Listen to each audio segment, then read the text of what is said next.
All right, guys, when you're getting shredded, do more, not less, because so often when you enter into a cutting phase, people want to drop their calories low, and they might get lean at first doing this, but they're going to hit a major plateau. What you want to do is the opposite here. Keep your volume and your nutrition as high as possible while still shredding body fat. So what does that look like? Take your current workload and add more volume to it, because you want to keep yourself or your clients strong. If you start getting weaker, it's almost a sure shot sign that you're losing muscle mass. So what you want to do, instead of pulling out macro totals or calories, is just remove that additional junk that you might be eating, and this alone can help you start to get leaner for the first couple weeks.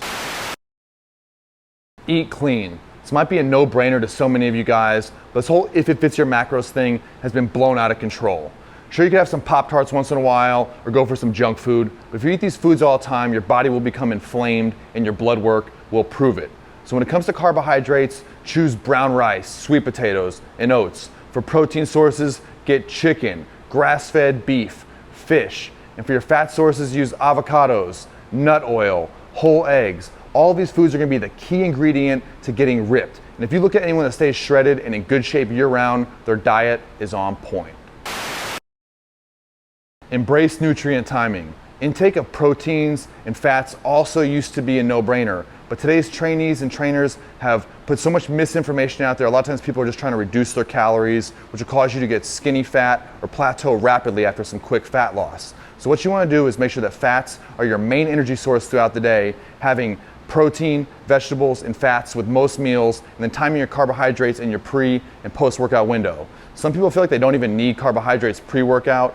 Personally, I like to add in a sweet potato to really get a nice pump during my training session, but everyone should have carbs post-workout. That post-workout meal should consist of high carbs and high protein, and ideally lower fat in this meal, so those nutrients can transport themselves as efficiently as possible.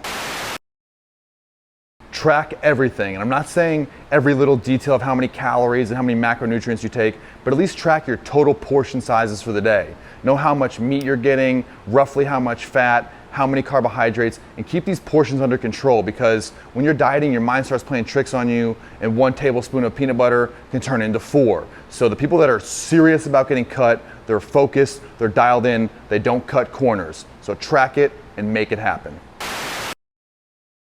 All right, guys, at some point throughout this cutting phase, you're gonna feel drained, you're gonna feel burnout, the results are gonna be a little lackluster, but that's okay.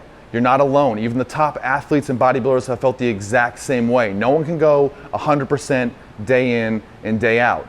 But this little time period here of being unexpired is no excuse to lose your fire here. You have to stay hungry, because if you want to be big, strong, and lean, your passion has to push you through to see those long-term results.